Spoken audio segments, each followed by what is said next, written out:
All right, welcome back to the Better It Gets podcast. We're doing something very special today. I had a conversation with Everett, who is here on the episode today, the other day, and I was like, it'd feel really good to bring this onto the podcast. And Everett, being the amazing videographer that he is and the cinematographer wizard, he was like, let's do it in person. So without further ado, let me introduce Everett Satoru, who is a visionary filmmaker, creative director, and erotic mystic who has collaborated with renowned thought leaders, artists, brands, and communities to bring bold creative visions to life.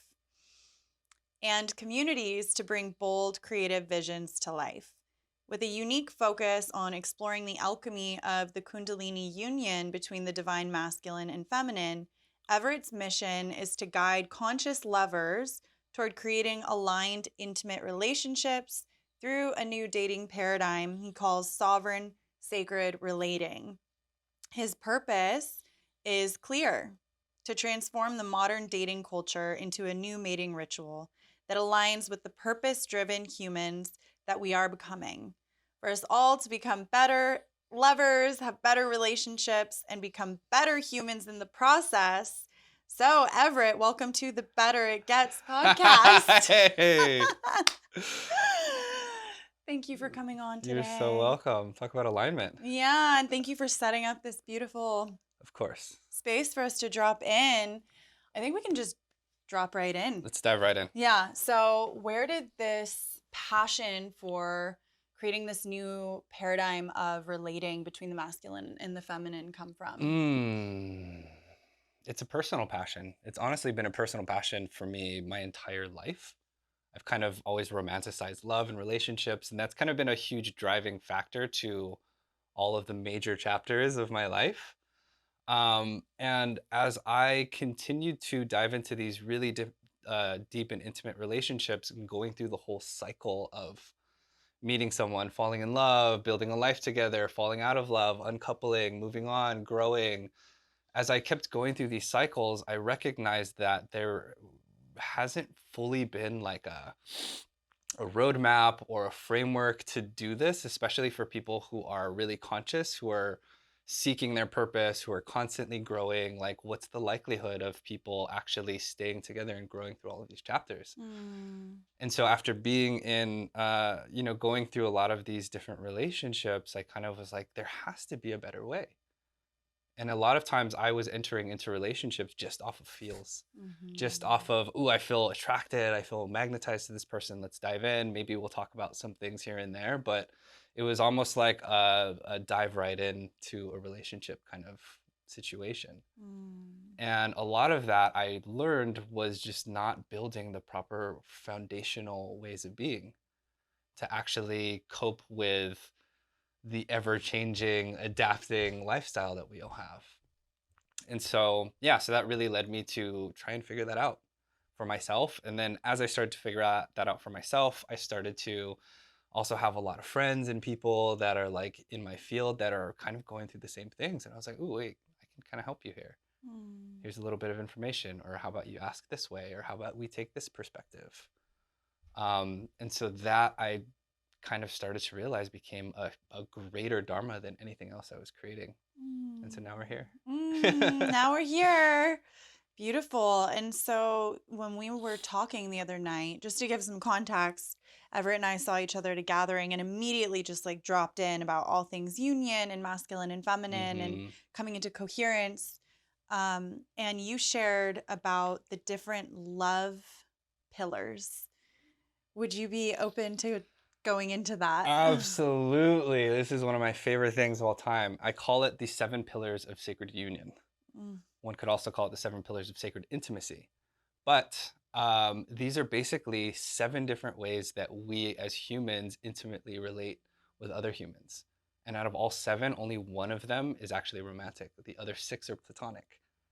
And so as I started to explore and understand all of these different ways of how we relate intimately, it was how I was actually able to learn how to channel the attraction that I had to different people in ways that was actually in alignment to what we were. And Mm. the way that this actually came about is I was in a polyamorous relationship where I was in love with a woman who was also in love with another man. And we were kind of both in her life. And I could feel this desire for more, but not fully understanding why.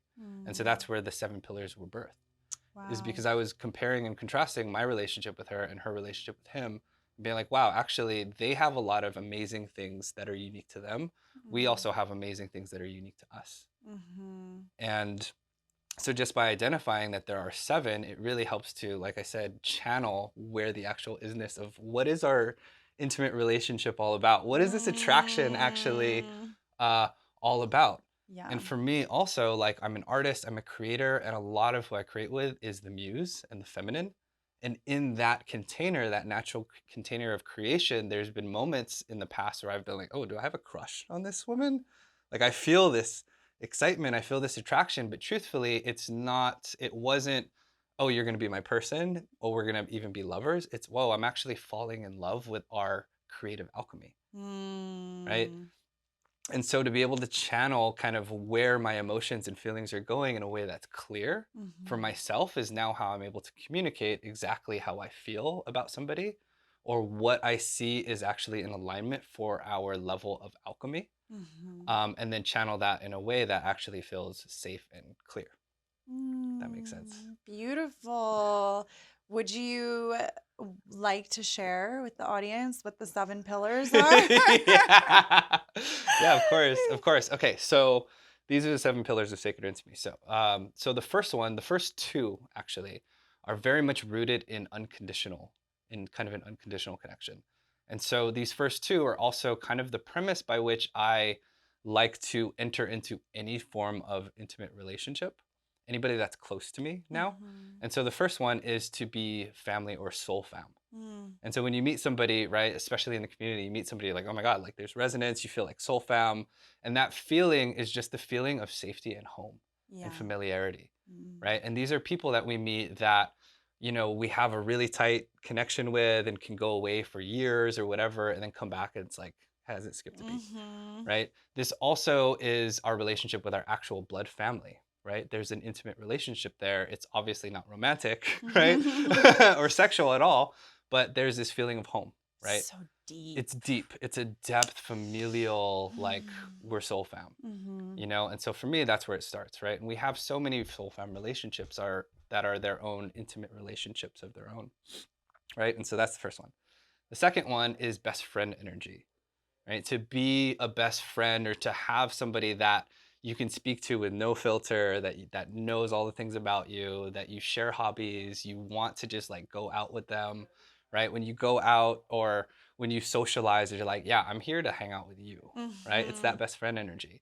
And what I noticed is in some relationships that I've seen, they don't have that best friend pillar, where I'm like, oh, you guys are together, but you're not even acting like friends. I've been in that relationship Mm-hmm. before, Same. where I'm like, oh, like why are we at this party and like we separate the moment that we get here? Mm. Or, we're all hanging out with a group of friends and like there's just not that level of connection. And so best friend energy is so, so, so important. Mm-hmm. All right. So those are the first 2, just rooted in unconditionality. Right. And those Mm. relationships, it's not about like what I can get from you. It's just, I just love you. Right. Mm-hmm. I just love you. I love you as a friend. It's all, it's I love you, unconditional. whatever you are to Whatever me. you are to me, I yeah, love you. you have whatever you be has nothing to do with me, right? Mm, Which is very different when we get into relationships, totally. right? It very much shifts. It's like something, yeah, just like the switch. It's like, oh, we're together now, you better be more than just all these things. And so that's an interesting thing to look at in temper, and we can talk about that after this. But so those are the first 2, right? The next 3 are kind of rooted in what I call eros. Mm. So really erotic creative energy, the energy of creation, which a lot of times is lovemaking, it's birthing something, it's being in some sort of divine connection together, Mm. right? And so the first one is to be creative partners, to be creative allies, right? I like to call it, like, for me, like the magician and the muse, right? It's very Mm. much that alchemical dance between 2 that really is creative energy. And Mm-hmm. especially for all of us that are like artists and creators, it's like when we find that match, it's like, oh my God, yes, you are my person, right? For filmmakers, for poets, for musicians, for whoever that is just in that, when you find your creative person, like that's so special. And again, it doesn't have to be romantic for that to be there, Mm. right? But when you're sharing in that creative energy, there's that, like I said, there's that feeling of eros that's in there that in the past for me, I've confused as I think I have a crush on this person. But actually, no, it's just really powerful creation energy. Well, it's so sacral too It's that it's very like, sacral. I know. oh. Like, oh, wow, like I feel some things, right? Yeah. And so it's important to be able to differentiate that between Mm. then the other one, which is lovership, right? Mm. In lovership, that's the romantic thing. That's where we have sexual relationships and passionate and romance and all of that is just in that intimate pillar of lovership. Mm. So we have creative alchemy, we have lovership, and then the third one is to be spiritually aligned, right? When you meet somebody and you're like, wow, we just like go into our shaman selves and like blast off and like do all that. It's to be aligned on a spiritual level. And Mhm. so a lot of times when people are interfacing, especially in this conscious community, when all three of those are lighting up, it's like this trifecta of eros, Mm. right? And so as of now, what we have five. So we have soul fam, we have best friends that are unconditional. We have lovers, creative partners, and spiritual allies. That's in Eros. And then the last two, when you see, I'm kind of like building it up. Mhm. The last two is when it deepens, and it's really rooted around responsibility, actually. Mm. And so the sixth pillar is to be homemates together, to live together, to share in home space, which is such an intimate thing, Mhm. right? It's a relationship in itself. It's like I'm not even dating you, but I feel like I'm dating you because we're living together It's yeah, totally. and we're building a life together. We're cultivating home Mhm. together, right? And Mhm. again, I've had roommates that are their own intimate relationships because we're Mm. living together, Mhm. right? And when we dive into living together with a partner, that's when the stakes get raised. That's when things start to deepen, right? And so we're Yeah. like kind of cultivating life together in Mhm. home space. And then the very last one is to be parents or owners of something, right? To be parents or owners of something means that you are mom and popping, mommy and daddying some entity. An And animal or a it could house be a it or could be a pet, it could be a business, it could be a mm. child, Mm. right? And so we all can kind of choose whichever ones, but once we start to become responsible for another entity, that's when we form this like mom and dad, king and queen dynamic Mm. in there. And that's kind of right, that's kind of like the ultimate. Yeah. And so now to break down all seven, when you look at the relationship that you have with your partner or that you have with a close friend or someone that's intimate in your life, you can look at all of these and be like, ooh, which ones do I have? Which ones do we have? Mm. Right? Totally. And ideally, you want all seven. We want all seven to be in sacred union, but you actually don't need to have all seven. Right. I've known couples that have five out of the seven or something, and they're perfectly fine. It's Mhm. really about figuring out what is your best alignment for you. Right. And also, when you're in relationships, what really helps is like being able to identify that there are these different pillars that we are being intimate in, and like being able to shift between them. Right, because we're like always oscillating. Exactly. So it's like, okay, if we've gone too much into the best friend and we're not like really in the lovership, can we prioritize a date? Mm-hmm. Can we prioritize polarity? Mm-hmm. And then vice versa. Okay, like we're maybe getting into our wounding and forgetting that we're actually best friends and I love you just Mm-hmm. like as you be, but Mm-hmm. I'm overly identifying through my own wounding with our relationship. But I forget that there's also this piece too. Exactly. It's a Oh. way to help to compartmentalize the way that we're relating to each other because we actually are Mm. wearing so many different hats, Mm-hmm. especially in these like divine union partnerships where we're like kind of putting it all in. It's important to be able to switch between these different hats as things are happening. And like a good example of that is I was talking with a lover not too long ago and she was sharing some very heavy information with me and I was like, "Ooh, like this is difficult to speak to." And so in that conversation, I was like, "Okay, I'm not going to speak to you as a lover right now. I'm going to speak to you as like soul fam and like best friend. So Mm-hmm. please, like, you are safe to share everything that you want without judgment. And I'm going to give you the most objective advice and support and space that I possibly can from the perspective of a friend." Mm. I'm going to talk to you as if you are like my bestie right now. Oh my God, I love that you're speaking into this, because I have moments in my relationship where I like will do that. I'm like, wait, I got to go into best friend mode, because if I look at this from Mm-hmm. lovership mode, I'm in my wounding, Mm-hmm. or I'm not receiving this because it's touching on some really sensitive vein, Mm-hmm. and I'm not going to be able to hold it. And so I love that you have like a whole framework Yeah. and language for this. Yeah. And also something that I want to dive into with you, that's of a similar branch, is around your awareness and understanding of the way that the masculine innately works and the way that the feminine innately works. So like you were sharing with me the other day, the masculine is on his mission. He's Mm-hmm. more single focused, and the feminine's more omnipresent, and her nervous system's more sensitive to her surroundings. Mm. And the way that you have like extracted your now framework around that as well. Yeah. Yeah. What would you like to know about that? So you said something really profound to me when we were talking the other day, where you were like, the masculine is on his mission, the feminine's nervous system is a lot more sensitive and delicate, and how you've come to this conclusion or this space of embodiment where you're like, okay, if her nervous system is in peril, my new mission is her nervous system. And you were like, "Hey, woman, and I thank was you very like, much.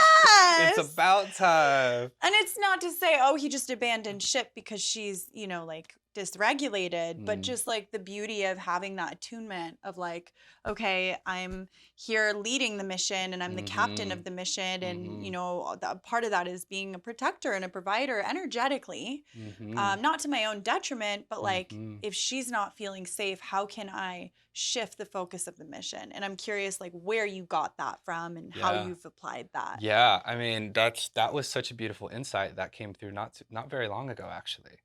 And it's for me, it started with understanding like, okay, I am a sovereign human, you are a sovereign human, and as we are in relationship together, there's us.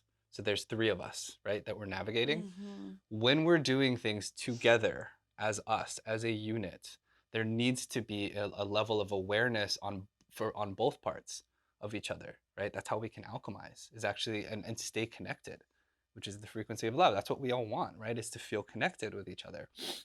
And so also in understanding just kind of the nature of males and females beyond just masculine and feminine, but understanding the nature of male and females, like you said, the masculine is very focus driven, very to the purpose, very get to the point. We have a mission to handle. And for most honorable men, we want to do that. It actually makes us feel fulfilled and purpose driven when we are like, hey, you have a mission? Like, what do you need? You need something from the grocery? Okay, I got it.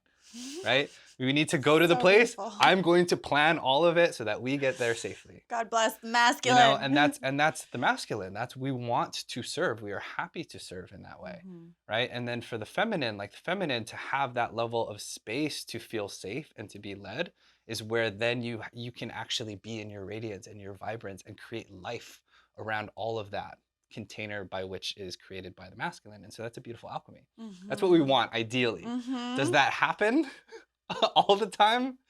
No, it doesn't. Dance. It's a dance. It's a dance. And even with the awareness, it's so difficult sometimes in moments of trigger when we are doing the dance to even recognize that there's something happening and to shift it. Mm-hmm. And so to what you're speaking to, I guess I'll use like a little example. Like say we are, there's a couple and they're getting ready to go out to a gathering, a family gathering. So it's important, right? The stakes are a little bit raised, right? We're gonna go meet his parents. It's an important thing. We're all getting ready. And what I've noticed tends to happen a lot is the man is like ready and waiting at the door, and then she's still getting ready in there, and he's like, all right, we should have left like 5 minutes ago. Come on, like, are you ready? Blah, blah, blah, right? And so imagine a scenario like that, right? Where the man in that moment, the man's mission, the thing that the man is focused on is we need to get there on time, right? Mm-hmm. That's what his word is, that's his integrity, right? He's like, I want to show up on time and be the best versions of us. And that's what I'm trying to do, right? Meanwhile, She's getting ready. She's feeling this pressure. She's, doing her best to be in her radiance, to be in her beauty, right? Usually she's getting ready, she's figuring it out. I don't know. Do I look good? Does this look good? Yeah. Are we ready? Now I feel like you're mad because we're late. And like it just starts to stack, right? And Mm-hmm. so where this insight came from is recognizing that in that moment, her nervous system is so dysregulated that the initial plan to let's get us there on time, drill sergeant, is actually not going to work. And if the ultimate goal is for us to show up at this gathering or show up at this thing together as a unit in alchemy and in love, that old path of, hey, hurry up, come on, let's go, is just not going to work. Because Mm. recognizing that her nervous system is just so dysregulated.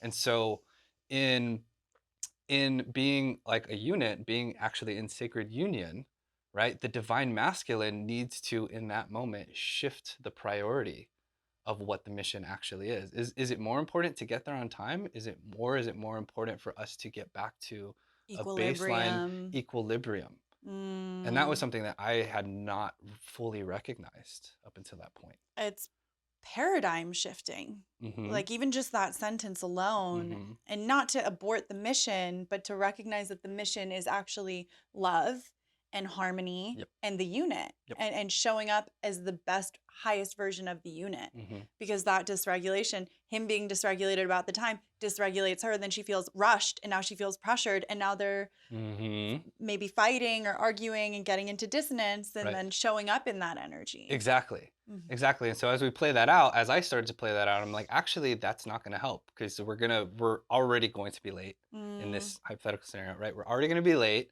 And so am I just going to be tight and tense and hold it in the whole time?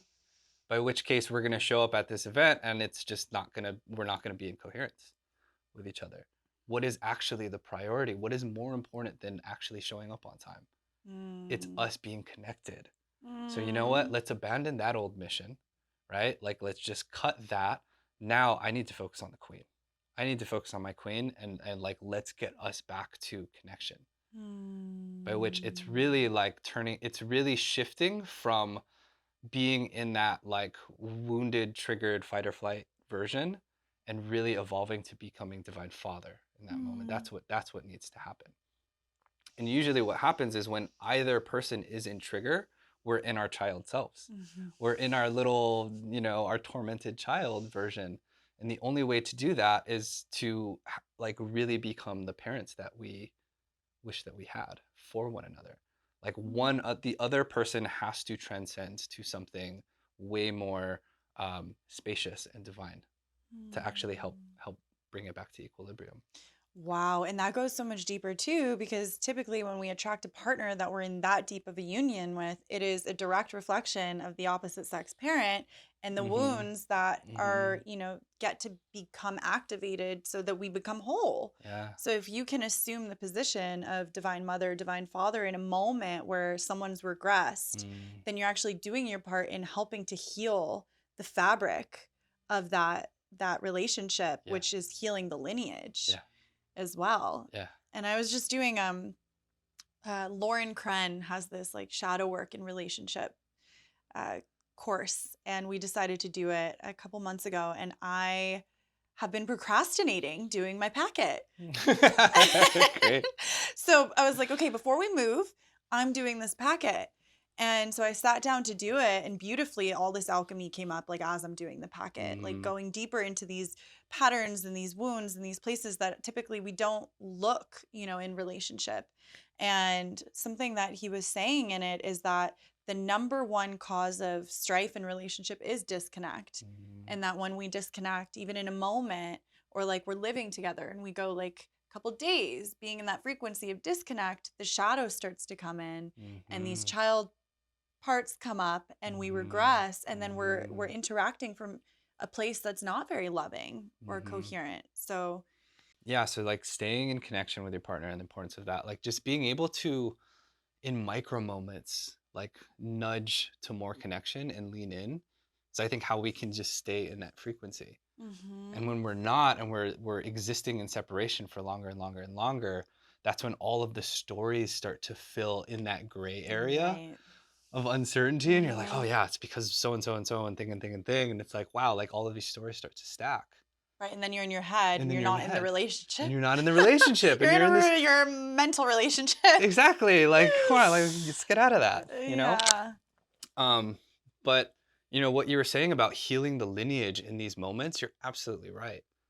Like it's in these micro moments, and I think even having the awareness of knowing that in these micro moments of fight or flight, when we choose love and when we can lean in and when we can reprioritize um, the connection of the relationship and really be able to embody divine father, divine mother for our person in those moments is how we're healing the lineage. Mm. And I also shared with this with you too is I noticed that in moments of fight or flight, when she's in her wounded child looking at me because of something that I may have done that have caused that trigger, she's not just looking at me.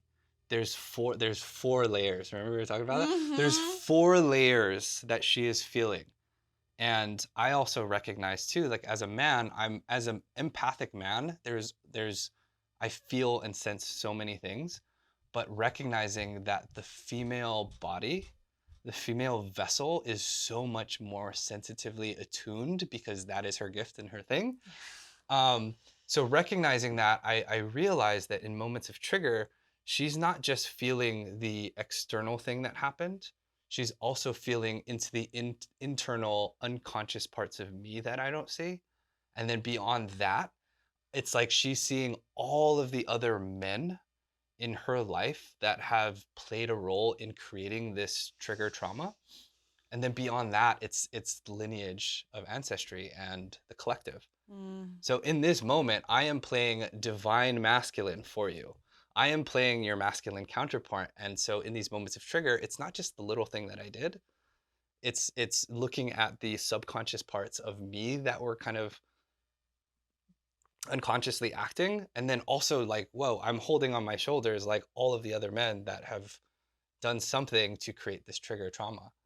And so Mm. understanding that level of depth at which she feels really allows for me now to take greater level of responsibility for Mm. owning up to that, speaking to that, to handling that with grace. You know, my Mm. younger self would be like, wait, why is this such a big deal? Yeah. Why is this such a big deal? Can we drop it? No, we actually can't.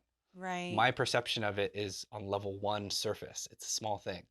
For Mm-hmm. her, it's like there's 4 levels deep Right. of why this is so profound for me. And just Right. being able to, one, have that awareness allows me to lean in and then curiously ask. And then two, Mm. it allows for me to not take it personally and Mm-hmm. feel like, oh, wow, like, you know, a lot of times I'd be like, wow, like I've been doing all of these amazing things for you all day. And then one little thing, and then the house of cards just goes falling down. What did I do?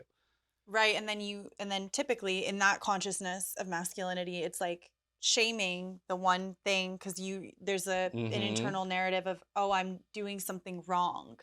I'm not enough. I'm not doing enough Yep. versus actually seeing the Mm-hmm. layers of depth Yeah. and then feeling like all of this isn't being honored Yeah. that you have done. Yeah. So I'm curious how you got to that point of depth.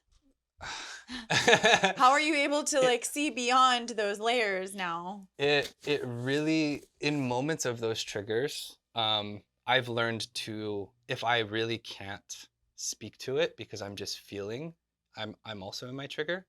It requires taking space to Mm-hmm. look at it, but actually looking at it and not being afraid to ask the hard questions to myself and be like, Mm. actually, what is it? Is there something that's unconscious? Let me actually look at that. Again, with an attachment, right? Mhm. To be able to objectively separate myself from the scene and like look at it, to observe it and break it down. It's quite an interesting thing to feel because we both fall into triggers. Like Mhm. for the man or the honorable man, it's feeling unworthy in those moments. It's Mm. feeling like, oh, like I'm trying my best, I'm not good enough. And so instead of going into that trigger and letting that trigger fight and defend against what she's feeling, like really being able to like let go of that and look past it and be like, okay, Mm. actually, like it's not just me that is playing a role in this moment here. And instead of me being in, you know, taking it personally or being in a pity party about it, Mhm. right? Let me just actually like let go of that. What do I need to become in this moment? How can I reorient myself in this moment to show up in a way that can actually bring us back into connection? How Mm. can I be in my heart and be genuinely curious? How can I look at it and find some sort of understanding explanation as to why or what or whatever is going on, so that now Mm. I can come back and speak to my woman in a way that is safe Yeah. and again regulated and not coming from Grounded. charge, grounded, sincere. Mm. You know, like I Mm-hmm. that's been a journey for me as well. Like my wounded masculine or my teenage boy will passive aggressively or sarcastically throw out jabs. That was a Mm. thing for Mm-hmm. me. And I've gotten many reflections from women. It's like, it actually doesn't feel safe when you're being sarcastic like that or these passive aggressive jabs. It makes me feel like I can't fully trust you, what you're saying. And Mm. that was like hard. I was like, wait, but that's how I joke, blah, blah, blah. I'm making things light. But to like look at that and really be like, Yeah. whoa, Why am I doing that? why am I doing What's that? behind it? Mm-hmm. Mm-hmm. Who is that person? Where did that come from? Oh, wow, that's my teenage boy that couldn't communicate my emotions to my family. Yeah.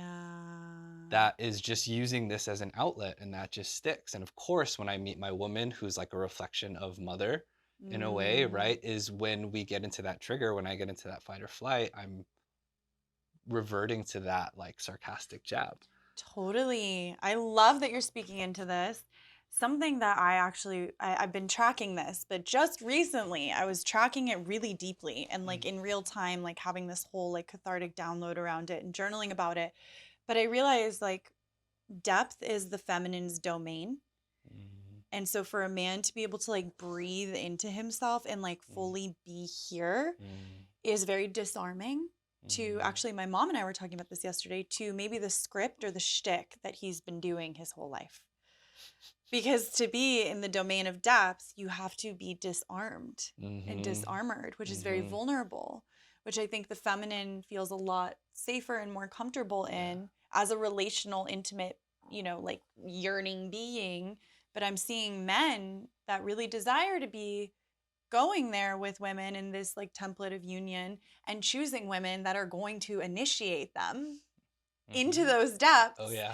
And it's like, and then just like I think for women too, having compassion for men's process is what I'm really seeing, because Mm-hmm. a lot of the times we'll allude to like boyishness or immaturity or he can't hold me or whatever, and it's like, well, can you like also have compassion for the parts of him that don't really know how yet, but are still showing up and showing you that he's willing Mm-hmm. and he's in this with you, Mm-hmm. right? But I think women have been evolving and coming into their power at a really rapid rate, connecting to their divinity, the rise of the divine feminine. And now there's this Mm-hmm. beautiful equilibrium happening, harmonizing, where men are really like doing the work and Mm-hmm. going through the initiations and ready for union, like everything that's made you passionate about this. And so I feel like that's an interesting thing to observe, because I realize it's not necessarily that men are boys. I think that there's a trepidation around the depth Mm, and the disarmoring that it mm, truly takes to be in that space of mm-hmm. sincerity. Yeah, totally. That's very well put. That's very well put. And yeah, I think it's having that level of space and grace for your partner to be all the things, Mm. right? It's like, yeah, I want you to be my queen. Yeah, I want you to be my king. And it's okay if you have moments where you're dropping into your little girl or your little boy. Where you're human. We're human. It's Mm-hmm. okay. And to have that level of space. And so, yeah, like, I feel like I also see a lot in just the community and in the collective, people having this impossible standard for their conscious king or their goddess queen, and it's this pedestal thing to where it kind of becomes an impossible standard to live up Totally. to where it's like, oh, you're not the thing. I'm gonna just let go of you onto the next, and I think that that's really creating like a false fantasy for Mm-hmm. relationships to be built on. And in reality, like, we're all humans that are growing. Mm-hmm. And so what if we could actually communicate that in ways that takes radical responsibility for it as Right. well? And if we're both on that together, that creates this like beautiful teammate, life teammate. Like, to me, that's what a life partner can and should be. To me, that's what a soulmate is like having two souls that are really supporting each other's soul growth, Yeah. you And the know, Dharma, like we were in talking the about Dharma. earlier. Mm-hmm. Yeah, and I was actually just musing on that in my mind yesterday, that I noticed how many people move in and out of relationships very consistently. Mm-hmm. And it's like, oh no, yeah, like this wasn't perfect and this wasn't right. And it's like, actually, that's what separated Teddy and I, is he had a standard for me, Mm-hmm. and I, like, wasn't like living up to it. And then he realized, oh, his standard for me was actually like a masculine template. He was not appreciating my femininity because he didn't have the awareness of polarity, didn't realize that, like Alison Armstrong talks about, sometimes men don't realize they're talking to women as if they're men, and women talk to men as if they're hairy women. Yeah, totally. And we don't even realize that we just subconsciously revert to that because that's where we're familiar. We're like such different breeds. Mm-hmm. And so once we recognized that and we spent a year and a half apart, he actually did the really deep work of like learning to love all of those pieces of me and appreciate Mm-hmm. my femininity. And now I can radiate and be in it and not feel that judgment. But I think a lot of the times, yeah, we don't look at the boxes and the limitations that we put around relationship, or that we've inherited from our parents, and just seeing our parents in intimate relating with the opposite sex and each other. Mm-hmm. And so we're Mm-hmm. walking around with these scripts, and then like Mr. Right could be right there, and we let it go. And then it's like we move on to the next partner, and then it's the same kind of set of dynamics in a different form, right? It might not line up to a T, but I like it sometimes like will break my heart because I see it happening. And like I said this in the last podcast episode, love is not linear. So like even when Teddy and I were separating, I knew he was my flame. Like I knew my soul was married to his soul in the quantum. So when we separated in the physical, we both were like, we're devoted to our dharma. And if this is meant to be, God will guide us back to each other. There's nothing we can do about it. And if it's not, then we're hurting ourselves by trying to force it. But right now we have to focus on dharma. Yep. And a year and a half later, we got to reweave, but it wasn't linear. And if I looked at it as a linear project or relationship, and I continued to vilify him, like we were talking about, people typically do when we separate so that we can keep the distance. If I continued to vilify him and wasn't as attuned as I am to the subtle and to the quantum and to the bigger scope of what was playing out, then I could have gone a different route, and would be in a very different place. Yeah. And I think that happens with people because I like feel like I can tune into the fabric of people's unions, and I can feel like who really I don't want to say is meant to be together, but I can feel those unions, and then when I see them separate and I see how much they're struggling and I see how much they're vilifying each other and trying to move on, and the same patterns playing out in different dynamics and their hearts are still tethered, it just like breaks my heart. And I see it and feel it so often. And I feel like, just to go into that too, is like, yeah, that Mr. Right, Mr. Perfect, like it's so easy for people to just opt out of a relationship and then move on to the next shiny thing. Why do you think that happens? There's a couple things that come to heart. One is the deep, deep primordial fear of merging with another. Like, even though it's the most primordial, like yearning, there's also like, or I guess I'll say human fear. There's a primordial yearning to merge in union, and there's a deep human fear of merging in union. And so I feel that one part of it is sabotage, self-sabotage. Totally. I feel, and I feel another one is like deep unworthiness, not feeling worthy of this cosmic blissful love that actually is like heaven on earth. And I feel like the other one is the perfectionism wound of feeling like there's like something better. Totally. It's like, oh, the better it gets over there, but like, how much better can it get here if I really pour my all into this? And I see this is the divine curriculum, and this is the mystery school, and this is the like my spiritual teacher. Totally. And instead of just like opting out. Totally. I've resonated with all of those. I Yeah, felt what is- all of those. But yeah, I mean, to say that it's not linear, I think is such a paradigm shift for most people. It's like I think we're taught, like, you meet somebody, you're attracted, you date, you get proposed to, you get engaged, you get married, you have babies, that's it. That's the linear path. If Mhm. you're not it, then that's it. You're done. I'm on to the next. That's like so old paradigm. To me, the way I see love and the way I see the dance of our souls, it's more like entering into a theme park where there's a bunch of other souls that are in that theme park. And then you meet a soul and you're like, oh my God, like I feel connected. Let's go on this ride together. And then you go on the ride and you're like, ooh, that was great. You want to keep going? You keep going. And Mhm. sometimes you get to a point to where you're like, hey, I actually feel called to ride that ride over there. You feel called to ride that ride over there. That's Mm. totally okay. I'll Mhm. find you again if Mm. it's meant to be. Mhm. Right. And it's that level of trust. And I think that level of perspective of seeing the dance of souls and the growth of souls that has helped me let go and not have to vilify my ex-partner in order to allow myself to move on. Right. It's Mm. like, okay, if I'm married, if we're both actually married to the mission and the dharma of Mhm. our unique souls, Mhm. and if we can be champions of that for each other, then when we're in alignment, amazing. That's what I want. If we're not, totally fine too. Like, I Mhm. understand that, because you know what? I'm married to the mission and I want you to be married to the mission. I want you to be like constantly growing and expanding in ways that feel amazing and great. Mhm. And Mhm. if this relationship actually isn't alchemizing that, then I'm actually doing you and me more of a disservice by trying to stay into it Right. because of some fear of losing or whatever, lost it forever. And like, for you and Teddy to have the courage to do that, I think is really profound. And then to be able Mm. to still have faith in that person, right? It's like you're not like dead to me. It's not one of those, but it's, you're like, okay, like we need to take space. We Mhm. need to cut cords, which is Mhm. really important.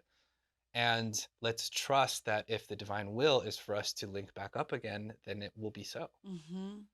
And in Mhm. that time, I imagine you guys leveled up as Oh individuals. my The gosh. amount of upgrades I imagine you both had by being in your sovereign Mhm. space to Mhm. even re-meet each other and be like, oh my God, you're super hot, this upgraded version. Let's go. Yeah, totally. I mean, it was interesting because I went like, I was under his umbrella. Like he's older than me.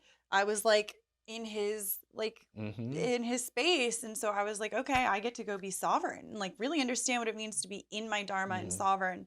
Then I was asked to come speak at Conscious Life Expo, Mm-hmm. and I did. And then I was offered a home to stay in on this tantric property. And I was like, okay, that was the thing. I'm married to Dharma, I'm married to God. Mm-hmm. So if I'm married to God, God's got my hand. My human's gonna go through some shit. Like I Mm-hmm. went through so many deaths in that time.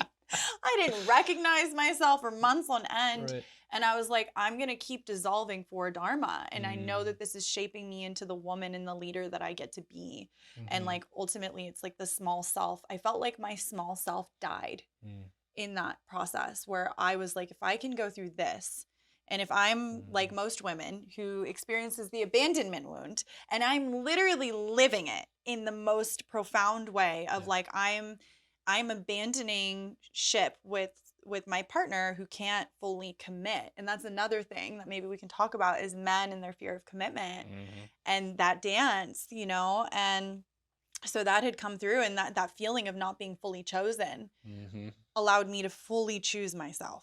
And it was very challenging because he wanted on many levels to choose me, but couldn't. Mm-hmm. And so it was like, I can't talk to you right now because I have to choose myself. And then once I feel like I'm Mm-hmm. fully chosen by myself, Yeah. then we can communicate again. Yeah. And then his mom was diagnosed with cancer the day after we said we would stop talking. And so it was like, my internal was like, okay, you've chosen yourself. You've chosen to take a sabbatical, to not talk. And this is the person you love the most. Now he's losing his mom, who you also love. Mm. Are you going to stay devoted to what you said? And I did. And it Nice. was hard. Wow. It was so hard. Wow. But then when I would, because I'm very, like, very connected to the quantum. And through that process, I wasn't going out and socializing. I wasn't like going to parties. I was like in the depths. I Yeah. was in my practices. I was in my own self appointed temple space. I was like connecting with his soul. I was feeling it all. And it was like, you can't help him through this. This Mm-hmm. is his rite of passage. Mm-hmm. And you get to like fully detach from that and just continue to focus here. And it was so, yeah, initiatory. And it was like, you get to keep letting go. Even though you feel like this is your twin flame or whatever, your only process is to continue to let go. And the quote that got me through it was a Christopher Wallace quote that I've shared so many times, but it was, throw yourself into the fire. Nothing true shall perish and nothing false shall remain. Nice.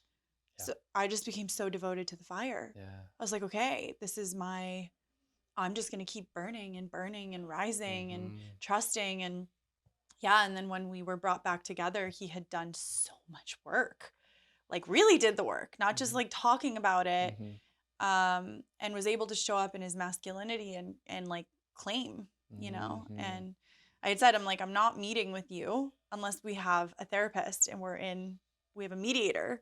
And I remember I didn't have a car and my mom drove me to the therapy session. And it was my mom's old therapist she used to go to with my dad. And there was like a rainbow in the sky. Wow. And I'm like, okay. And I sat on the couch and he's sitting there. And like, right at this point, he's kind of a figment of my imagination. And I just start hysterically laughing. And it just felt like the birthing of a new era of us. Nice. It was epic. Wow, what a journey. Yeah. But all that's to say, the biggest piece was love isn't linear. We are these infinite souls incarnate, and we've been taught that if you break up, that's the linear process. You break up, you grieve, you get over it, you never talk to your ex again. Like, it's this very like rigid, and I even see it with my parents. They're divorced and they can't occupy the same space. I can't mention their names to each other. It is this, I think it's a micro to the macro of the battle of the sexes, and the ways we've been conditioned to just like, nope. Yeah, and that breaks my heart. It really breaks my heart because these are people that we are the most intimate, in love with, supportive with, huge parts of our lives. To just like have to say goodbye, like that's super hurtful. And I would say like, for me, I also have former partners who have now transcended and just been like soul fam allies for the rest of life. And that is amazing. It is so powerful to have that level of support in my life with someone who I can just be so authentic with. Still, it's like, oh yeah, we graduated from that.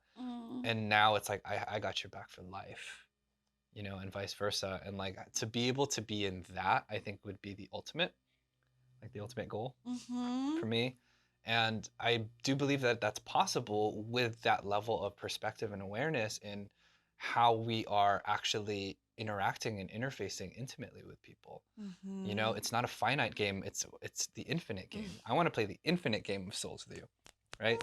So maybe we are lovers in this lifetime and maybe we're lovers in all lifetimes, I don't know. But really just focusing on this lifetime, like really, how can I be the best soul to your soul? Right? Maybe there's a chapter of love and romance. Maybe there's a chapter of friendship. Maybe there's a chapter of separation. Maybe there's a new chapter of creation. I don't know. But I think to really be in service of that has helped me actually feel more open and more safe to lean in deeper.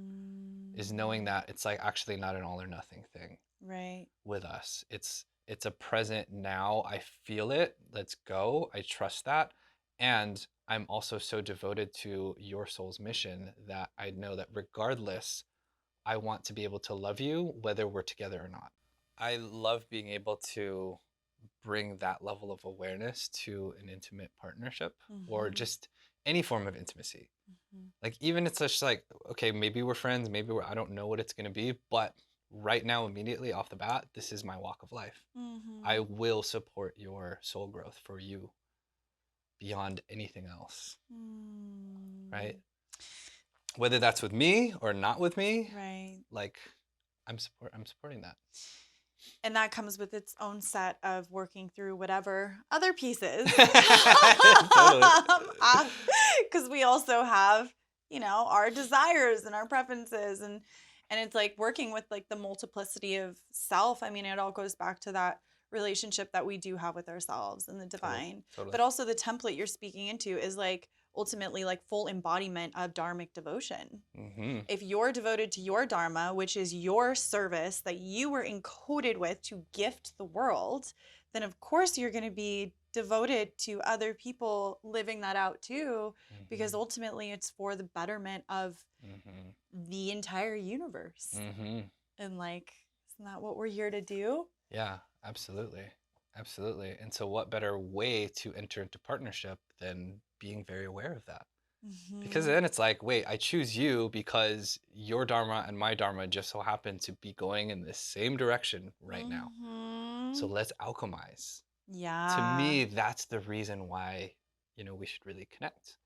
That's beyond that goes beyond the codependent way of relating, Right. right? Like it's Yep. like, I think we've evolved past that as a Mm-hmm. society Mm-hmm. where our grandparents, really had to be together to survive in a Mm-hmm. lot of ways, right? Like that union was made for survival and for family and building things. And now that we're able to be single people and survive and thrive, what's the next step? Mm-hmm. It's really being able to be in that dharma and be of service Mm-hmm. for ourselves and for others. And so to find a partner, to me, that's like ultimate divine union. Right. And when you can like see the most exalted version of the other too, Mm-hmm. and like hold each other to that, and Mm-hmm. recognize that your union is actually charging all these areas of your life so beautifully. I will say that that was like the biggest piece I think for Teddy and I, is realizing that in our time apart, when we got back together, we're like, whoa, life is infinitely better together. Mm-hmm. Life and our dharma just take off when we're in union, because it's such a foundational piece that Mhm, fortifies these mhm, other parts. mhm, And so I think being able to track that is so beautiful. And the other piece is like, something that came through is men, especially like embodied awakened men, choose the woman that they can best see, feel, and serve the goddess through. And then women choose the man that they can best see, feel, and serve God through, and that they can like really honor and exalt into his most godly expression and to mhm. his dharma for the betterment of the world. Totally. And men do the same for us. So if we can like honor that, honor the differences. Totally. And yeah, and it's like, if the body is a temple, like we're both worshiping the ultimate divine through the other. It's like, right? Mm-hmm. It's like I'm not just making love to you, I'm making love to the goddess, capital G goddess, through Mm-hmm. you. And Mm-hmm. that is powerful. Like what a powerful alchemy that becomes Mm-hmm. and that is. I mean, God, that's what we live for in a lot of ways, right? Yeah. I feel that's true, like erotic mysticism Mm-hmm. is when we are fully the conduit, and we have chiseled out the pieces of self that block divinity from flowing through us. And we're literally just like love is canvas. Mm-hmm. And this, yeah, that sex is a conversation.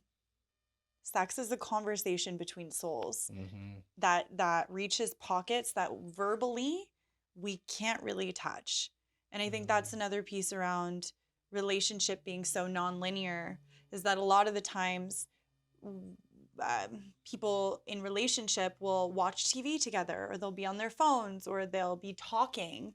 And actually, there's so much that lives in the subtle realm Mm, of just sharing space and eye gazing, and then being able to move into lovemaking as a really genuine conversation that is completely devoid of mind, mhm, like full body, full divinity, full mhm, unification of masculine and feminine, full polarity, like mm, repolarizing in that sacred energy exchange. And then mhm. after the conversation, you're like, whoa, that's what we wanted to say.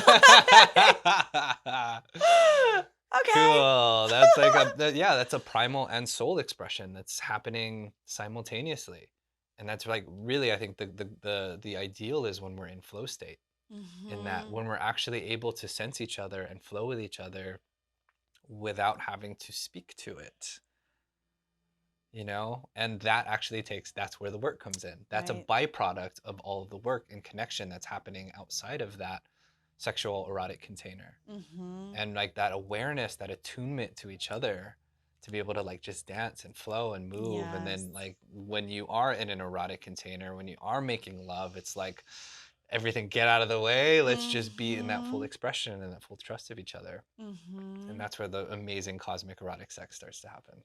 Absolutely. It's so transcendental. And it's like the anthropos, the fully divine, fully human, like Mary Mm-hmm. Magdalene and Yeshua were Mm-hmm. here exemplifying through their embodiment and just through the ripples and the wake of their union. None of us really have like strong facts about it, but just what's awakening in the collective around what they embodied as the union template is embodying the full divinity and full humanity and then coming Mm-hmm. together to consecrate that in union. And one other piece that wants to come through also for people that are exploring union that I found to be really, really powerful is like actually taking sex off the table until those energetics are in place, Mm-hmm. until the like best friendship, the like soul bond, all of those things are in place because the sex then comes to animate it Yep. instead of the other way around, which you were speaking into earlier, which is Mm-hmm. like the lust and the attraction point is what's creating the connection. And then you have sex and, you're missing out on all the other pieces. And that's usually also when it starts to flop. Yeah. Yeah, 100%. Like you cannot start a relationship just off of all of the lusty energy. It's not Not a sacred sustainable. union. It's not a sacred union. It's not sustainable. That's where the honeymoon phase. You're just gonna honeymoon, and then it's gonna be like, okay, now what? Yeah. Plateau. There's no depth and substance. How do we move? Yeah. Um, versus the other way around, yeah, is like really getting to understand the soul, the human of the person, the alignment points of the person. Does this actually feel good and safe and in integrity? Can I trust this? Are we in other forms of intimacy that creates a well-rounded connection point or connection with us? Mm-hmm. And it also builds up a lot of beautiful tension, Oh my, so it's much so polarity and so much beautiful. tension, and you're just like, wow, okay, like I'm really starting to feel, I'm really starting to feel, I'm really starting to feel. It's the anticipation piece that Hmm. I feel, that delayed gratification. Yeah, I mean, in all areas yeah. of our life, but especially for sacred union, it's like, okay, if you're cultivating this garden of infinite depth and like true union, there's no rush. Mm-hmm. There's no rush. It gets to be a slow burn. You really get to know each other, really check in with self, and yeah, and I love that you have those 7 pillars. Mm-hmm. That is such a profound framework. And I love that you're doing this work. Thank you. Yeah, you're so welcome. You're Thank you so for coming welcome. on and sharing your codes and Hmm. yeah, and all that you're up to. And I would love for you to share with the listeners where they can find you, what you've got coming up. Yeah, yeah. So you can find me on Instagram, ev.thecreator on Instagram. I will. I'm actually working on several big projects right now, all in sacred union, love and intimacy, masculine sexual awakening, several books that are kind of in the works. And also in my process and journey of writing these books and learning more about the embodiment just for myself to write Mm. these books, I'm also going to be creating content around. So for that to be coming out towards the end of this year. And Everett has amazing content on his Instagram. Definitely go check it out. You'll see a lot of the exalted goddess on his page. Yes. Yeah. Thank you so much for that. Yeah. Is there anything else you would like to share before we close out? Um, no, I mean we could talk for days. We'll probably do another one of these podcasts, Yep. but I think I feel pretty complete for now. Beautiful. Yeah. Yay. Well, thank you so much for coming on and again for Hmm. setting up this beautiful container as the masculine does for us Yeah. to like drop in and flow and My honor. yay. Yay. Yeah. Okay. Cool. All right. Thank you. Sweet. Yeah, I'm like,